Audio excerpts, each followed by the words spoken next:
کردیم. شهر شارلوت، کارولینای جنوبی، کشور آمریکا. جالبه، جاذبه های قشنگی داره.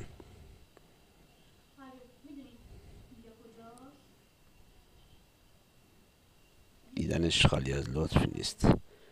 مجسمه های جالبی درست کردن و شهر تمیزی به نظر میاد. ببینیم این چیه.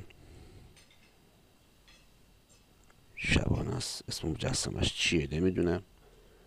باید ببینیم، شاید چیز بهتری بتونیم پیدا بکنیم. با مجسمه ها عکس میگیرن.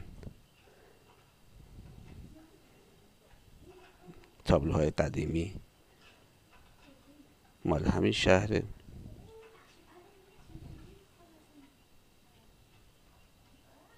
و همین.